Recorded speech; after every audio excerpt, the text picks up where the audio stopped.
buenas a todos chicos, bienvenidos otra vez a Mundo Misterio. Pongan atención que hoy les voy a contar la verdadera historia de Drácula. Como algunos saben, Drácula, la novela del irlandés Bram Stoker, está basada en la vida de un personaje real. Ya hablaremos más adelante del libro. Por lo pronto, hablaremos del verdadero y terrible ser que inspiró la novela. Nuestra historia empieza en 1431 en la actual Rumanía, cuando nace el hijo del príncipe Vlad II. Vlad II era descendiente de Blasarad el Grande, fundador del estado de Valaquia. Su padre Mircea murió y al no haber claras leyes de sucesión, Vlad II y su hermano se van a la guerra y luchan entre sí por el trono. Vlad II derrota a su hermano y debido a sus hazañas es llamado a Nuremberg por el emperador Sigismundo del Sacro Imperio para recibir un honor único, nombrarlo miembro de la Orden del Dragón, una orden de caballeros que protegía al cristianismo. Vlad II tuvo 3 hijos. Al primero lo llamó Mircea II, al segundo lo llamó Vlad III y al menor Radu. Pero algo inesperado iba a cambiar el destino del príncipe Vlad. El emperador Sigismundo murió. Vlad II no pudo proteger más los intereses de Valaquia y pidió a los turcos otomanos que no atacaran sus tierras. El sultán Murad II aceptó el tratado de no agresión a cambio de que Vlad II le entregaran a sus 2 pequeños hijos como rehenes. A los 11 y 8 años, Vlad III y Radu fueron llevados con el sultán. Cuando finalmente los dejan ir, Radu se niega. Se había hecho amigo de Mehmed II, que sería el nuevo sultán, y Vlad se regresaba solo a casa. Jamás perdonaría la traición de su hermano. El joven Vlad III estaba ansioso por regresar a casa, pero al volver descubre que su padre había sido traicionado y asesinado por los nobles. A su hermano Murad le habían sacado los ojos y lo habían enterrado vivo. Vlad III estaba desamparado. Durante 8 años, por Transilvania buscaban apoyos. Años después, los campesinos afirmarían que en ese peregrinar aprendió muchas artes oscuras. Al parecer, de nuevo en Valaquia, el joven Vlad había cambiado, se había vuelto un ser temible. Su papá estaba tan orgulloso de ser miembro de la Orden del Dragón que se hacía llamar Vlad, o Dragón. Así que Vlad eligió, en honor a su padre, el nombre que él se le conociera como Vlad el Hijo del Dragón, o en antiguo rumano, Vlad Draculea. Algunos se refieren erróneamente a Vlad Draculea como Vlad Tepes o Vlad el Empalador, pero jamás se le llamó así en la vida. En realidad, siempre fue Vlad Draculea y no fue hasta años después de su muerte que cronistas otomanos lo llamaron Vlad Tepes. Incluso han sobrevivido hasta nuestros días cartas de puño y letra del mismísimo Vlad, firmadas como Draculea o Dracul. En 1456 vuelve a gobernar en Valaquia apoyado por húngaros y ejecuta al antiguo gobernante en la plaza pública, justo en el mismo lugar en el que ese mismo personaje ordenó la muerte de su padre. Pero faltaba su venganza contra los nobles. En 1459, Vlad Draculea invitó a los boyardos a una cena. Cuando llegaron, sus guardias entraron y capturaron a los nobles, empalaron a los viejos y a los jóvenes los esclavizó y obligó a construir su castillo hasta que murieron de hambre. Algunos pueblos no estaban de acuerdo con sus políticas y se negaban a rendirle tributo. Marchaban contra él, pero al acercarse a su castillo huyeron despavoridos porque vieron miles de cuerpos de hombres, mujeres y niños empalados que habían osado a retarlo. En una ocasión, un grupo de 300 gitanos entraron sin permiso en sus tierras. Vlad mandó a los soldados a que lo atraparan y asó a la mitad de ellos. Luego ordenó a la otra mitad que se comieran a sus amigos y sufrieran el mismo destino. En otra ocasión, invita a todos los pobres y enfermos de Valaquia a su castillo. Les dice que nadie debe pasar hambre y les da de comer. Luego pregunta si tienen frío, todos asienten y Vlad ordena quemarlos a todos en el acto. Así termina con la pobreza en su reino. No existía el robo en sus tierras. Se dice que para demostrarlo puso en el centro de la plaza un balde de oro para sacar agua en el pozo. Era tal el terror que merecía su fama que nadie se atrevió a robarlo. Pero aún así, se sabe que hubo unos valientes que se atrevieron a robar en las tierras de Draculea. Un comerciante florentino que viajaba por sus tierras fue robado, luego se acercó a Vlad a pedirle justicia y le describió a los ladrones que robaron su bolsa de oro. A la mañana siguiente, los cuerpos de los ladrones estaban empalados, y Draculea llamó al comerciante y le entregó la bolsa que le habían robado. El comerciante contó el dinero y Vlad le preguntó si estaba todo. Este le dijo que estaba aterrado.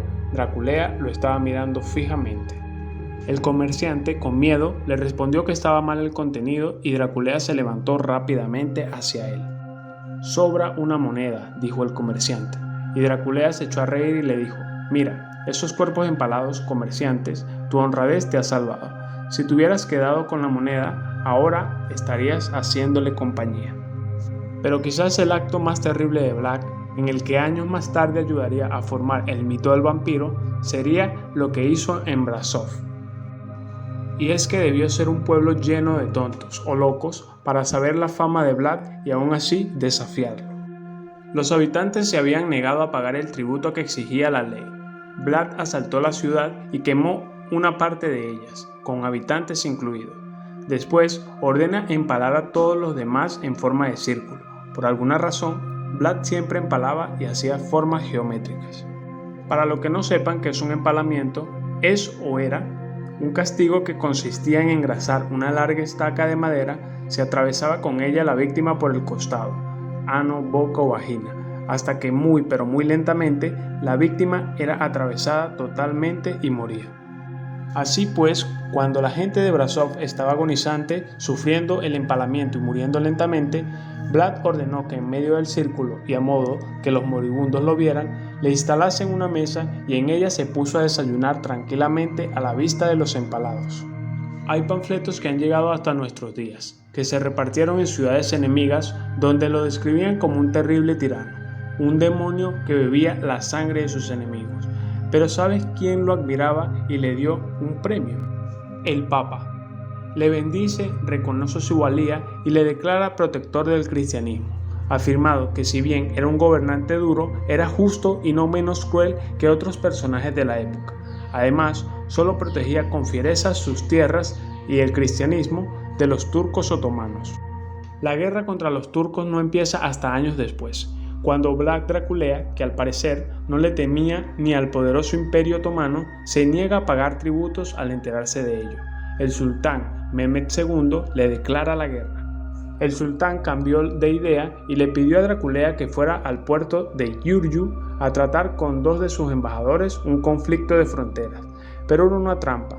Cuando Vlad llegó, descubrió que estaba infestado de soldados. Una mitad trataba de capturarlo y la otra de matarlo. Pero no pudieron. Draculea sobrevivió y sus hombres capturaron a muchos soldados. Todos fueron empalados, mientras que a los embajadores le dejaron con vida en la frontera de los turcos. Pero antes de eso, le cortó las manos y las piernas a ambos. Se dice que Draculea envió como advertencia sacos en donde puso los 24.000 narices y orejas de los hombres del ejército que el sultán envió a derrotarlo. Entonces, Mehmed II reunió un gran ejército que triplicaba al de Vlad y se dirigió a él a conquistar y destruir Transilvania. Vlad lo atacó con una guerra de guerrillas, se escondió en los bosques y poco a poco iba atacándolos. Lo hacía de noche y al amanecer los campamentos turcos estaban rodeados de cuerpos empalados. Cada día le tenían más terror a Draculea, lo llamaban el demonio. En cierta ocasión, el ejército del sultán tuvo que atravesar un campo de 3 kilómetros lleno de cuerpos empalados. Pero eso no era todo. Vlad quemaba pueblos, envenenaba ríos, mandaba enfermos a contagiar a los enemigos. No había forma de detenerlo. El miedo se respiraba en el aire. Cada día, la leyenda de Draculea crecía. El propio sultán Mehmed II, que era un hombre curtido en batalla y con fama de cruel, estaba tan aterrado que se regresó a su país. Pero deja el ataque en manos de un gran amigo suyo, Radu, el hermano de Draculea. Los boyardos habían planeado su venganza. Falsificaron cartas donde decía no creía en el cristianismo y planeaba apoyar a los turcos. Nada más lejos de la verdad, pero traicionado, tuvo que huir, de pueblo en pueblo, en donde los campesinos gustosos le acogían y le ayudaban.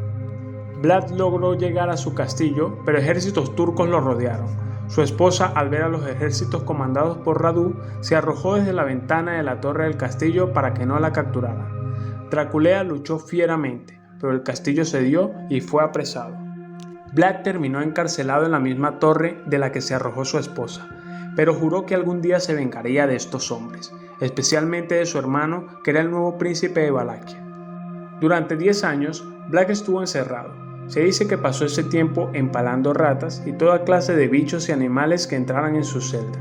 Su hermano murió y llegó un nuevo príncipe, y los boyardos olvidaron el demonio en una vieja celda. De pronto, Vlad apareció en Hungría. Había logrado huir. Se casa con una princesa y regresa a Transilvania con un ejército nuevo, con el que rápidamente recupera su castillo, su poder y asesina al príncipe que ocupaba su lugar. Draculea estaba de regreso. Se dirigió a enfrentar a los turcos, sus grandes enemigos, pero nunca pudo alcanzar la gloria. Murió a causas misteriosas. Algunos dicen que fue asesinado por sus propios hombres, otros por un asesino a sueldo enviado por el sultán. El punto era que Draculea había muerto. La tradición dice que los monjes se llevaron el cuerpo de ese defensor del cristianismo al monasterio de Snagov. Su cabeza la llevaron al sultán para que se cerciorase de que había muerto. En 1930 se excavó el lugar donde estaba enterrado el cuerpo de Vlad, pero, adivinen, el cuerpo de Draculea no estaba. Hasta la fecha no se sabe dónde quedó. Algunos dicen que en Rumanía, otros que en Nápoles, y bueno, algunos dicen que alcanzó la inmortalidad. El mito del vampiro fue creciendo entre pueblos, especialmente en Alemania, hasta que un día, en 1897, Bram Stoker escribe la novela llena de erotismo y misticismo acerca de un personaje basado en Draculea. Un personaje que también era un noble, que también había peleado contra los turcos, que también vivió en Transilvania con poderes místicos y casi inmortal. Drácula. Y con el libro, el mito del vampiro renació. Luego, con la llegada del cine, el mito se arraigó en el mundo, creando la imagen del vampiro, el ser que vive con aristocracia y frialdad en la sombra, que está entre la vida y la muerte, un ser misterioso, seductor y elegante. Aunque las leyendas de las aldeas de Transilvania dicen que Vlad, al ser traicionado por los cristianos, hizo un trato con el diablo, y a cambio obtuvo la vida eterna para poder vengarse. Por eso le tiene miedo a la cruz. Si te gustó el video, dale like, suscríbete, activa las notificaciones para nuevos videos en Mundo Misterio.